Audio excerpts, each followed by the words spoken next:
नमस्कार। आजकल के दिनों में एक छोटे बच्चे से लेकर बड़े से बड़ा कोई बुजुर्ग अगर ले लेंगे तो mental weakness, mental tension, mental stress, anxieties, tension, ये जो है आम देखने को मिल रहा है। आज छोटा बच्चा जो है उसको टेंशन होती है, हेडेक होती है, माइग्रेन होता है। तो आइए हम योगा की कौन कौन सी एक्टिविटीज़ करें जिससे हमारा मानसिक संतुलन भी बना रहे, मेंटल हेल्थ भी बनी रहे और हम स्ट्रेस, टेंशन, एंजाइटी, हाइपरटेंशन इसका भी मुकाबला कर सकें। तो विभिन्न प्रकार के आसन हैं। अब हम बारी बारी थोड़ा थोड़ा दिखाने की कोशिश करेंगे। मेरा निवेदन है कि जो लोग कर सकते हैं, जो करते हैं, वो अभ्यास करें, ज़ोर ज़बरदस्ती ना करें, कहीं मसल पुल ना होना चाहिए और प्रॉपर वार्म अप करके खाली पेट सुबह सुबह या खाना खाने के 4 घंटे के बाद आप कर सकते हैं। तो आइए सबसे पहले हम स्ट्रेस से अपने आप को बचाने के लिए कुछ आसन हैं, जैसे अंजनी आसन है। अंजनी आसन के लिए इसको क्रिसेंट मून जो है, ये भी आसन कहते हैं। जो हमने सूर्य नमस्कार किया था उसी में एक कड़ी ये भी आती है। अभी यहाँ देखिए, थोड़ा सा ऐसा होना चाहिए कि ये थोड़ा सा स्ट्रेस होना चाहिए यहाँ पे। पहले आप ये पोजीशन लेकर, तो यहाँ से दोनों हाथ यहाँ, ये 90 डिग्री रहना चाहिए और यहाँ से कोशिश करनी है ये मैक्सिमम पीछे को जाए और ये जो है ये टांग भी पीछे को जाए, मैक्सिमम जितना पीछे को जा सकता है, लेकिन स्ट्रेस नहीं देनी है। और वापस यहाँ पे अभी उस पाँव को आगे लाना है, दूसरे को नीचे डाल के पहले यहाँ पे दोनों हाथ, ये बिगिनर्स के लिए बता रहा हूँ, यहाँ से अपनी गर्दन को पीछे ले जाइए, धीरे धीरे ये हाथ उठाइए और कोशिश कीजिए कि ये वाली पीछे वाली टांग जो है मैक्सिमम ऊपर जाए और ये पीछे। धीरे धीरे सांस भी लेते जाइए और वापस ये वज्रासन की पोजीशन में जो हमने आसन किया, ये सूर्य नमस्कार में भी एक पोज आता था। अब हम करेंगे गरुड़ आसन। गरुड़ ईगल को भी कहते हैं, बाज को भी कहते हैं। इसके लिए हल्का सा, पूरा अगर नहीं भी होता है तो इसको दोनों पाँव को ऐसे रोल करना है एक दूसरे के, और हाथों को भी ऐसे करके तो बैलेंस करना है। अब चेंज कर सकते हैं, इस पाँव को इसके आसपास, इसको इसके आसपास, और बैलेंस करना। ये है गरुड़ासन। एक बहुत बढ़िया और मज़ेदार आसन बताते हैं आपको, नटराज आसन। नटराज आसन बेसिकली लॉर्ड ऑफ डांस जो है, नटराज को कहा जाता है। ये एक तरह का डांस के लिए, जैसे डांस करते हैं उस तरह का ये पोज है। पहले हम दाएं पैर से करेंगे। जिन लोगों को शरीर इजाज़त नहीं देता है या जो पहली बार करेंगे तो वो सीखेंगे, तो जब आपकी परफेक्शन हो जाएगी फिर आप स्ट्रेच इसको कर सकते हैं। तो यहाँ से इस पैर को पकड़िए और ये हाथ आगे को खींचिए और मैक्सिमम जो है ये जितना पीछे खींच सकते हैं, तो ये नटराज आसन है।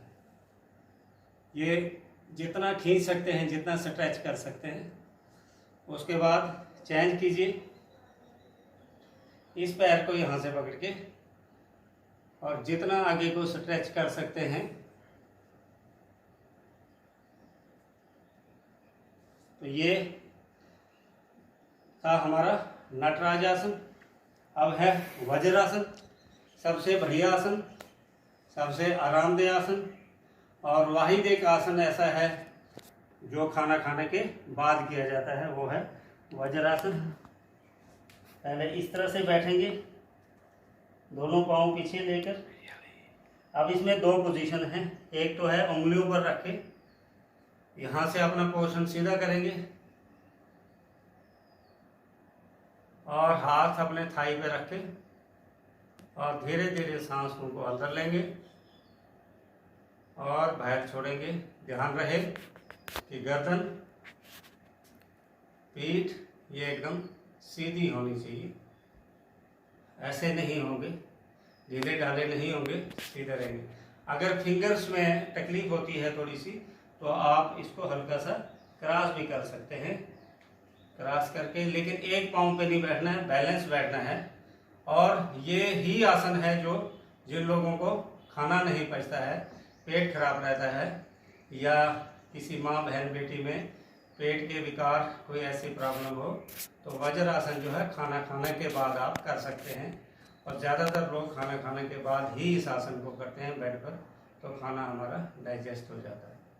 आइए, मेंटल स्ट्रेस को दूर करने के लिए मैं आपको अब पद्मासन बताता हूँ। बहुत बढ़िया आसन है, जो लोग पूजा पाठ करते हैं उनके लिए भी बहुत बढ़िया है। आप जो लोग कर सकते हैं, अभ्यास करना है, सभी मज़े से कर सकते हैं। दाएं पैर को पीछे लाइए, इसके ऊपर डाल दीजिए और धीरे धीरे बाएं को पीछे लाइए, इसको इसके ऊपर चढ़ा दीजिए। इसको लोटस पोजीशन भी कहते हैं। ये आसन करने से हमारे हिप्स जो हैं ये खुल जाते हैं, इससे एंकल हमारे जो है इन पे स्ट्रेच मिलती है, ये परफेक्ट हो जाते हैं। नीज को स्ट्रेच मिलती है, स्ट्रेच हो जाते हैं, ये बढ़िया हो जाते हैं। हमारे जॉइंट्स जो हैं, जोड़ जितने भी हैं वो फ्लेक्सिबल हो जाते हैं। हमारी स्पाइन, ये रीढ़ की हड्डी जो है ऑटोमेटिकली ठीक हो जाती है। हमारे बॉडी का पोस्चर बहुत बढ़िया हो जाता है। और माँ बहन बेटी में अगर मेंस्ट्रुअल साइकिल्स के इरेगुलरिटी है वो भी रेगुलर हो जाते हैं, उसका डिस्कम्फर्ट जो है ठीक हो जाता है। और एक बहुत नामराद बीमारी है, आम लोगों में होती है, रीढ़ की बीमारी, जहाँ हमें टांग के अंदर से दर्द होती है, शाटिका भी कहते हैं उसको, वो ठीक हो जाती है। हमारे माइंड में अवेयरनेस आ जाती है, हम अटेंटिव हो जाते हैं। स्टूडेंट्स के लिए बहुत ज़रूरी है कि टीचर ने क्या बोला या गुरुजी ने क्या बोला तो हमें पता ही नहीं चलता, हमारा माइंड अटेंटिव नहीं रहता है। और सबसे बड़ी बात, हमें टेंशन बहुत ज़्यादा होती है।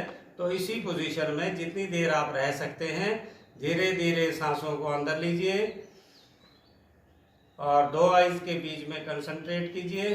आप कई समय तक पूजा ध्यान भी लगा सकते हैं और समाधि में भी जा सकते हैं। बहुत बढ़िया आसन है ये मानसिक जितना भी असंतुलन है आज के हालात में, बच्चे जो है ड्रास्टिक स्टेप उठा देते हैं, टेंशन, स्ट्रेस, और दुनिया भी ये इस वक्त आप देख रहे हैं कि बहुत ज़्यादा दबाव जो है बच्चों को, पढ़ाई का दबाव, कहीं परिवार का, कहीं अनएम्प्लॉयमेंट का, कहीं ना कहीं किसी न किसी तरीके के माइंड पर लोड पड़ता है। तो धीरे धीरे सांसों को अंदर लेते जाइए डीपली और दो आइज के बीच में कंसंट्रेट करेंगे। जब आपको अभ्यास हो जाएगा तो आप 2-2, 3-3 घंटे इसी पोजीशन में बैठ सकते हैं। फिर धीरे धीरे हाथों को रब करके चेहरे पे घुमा के आहिस्ता से एक पाँव को पकड़ के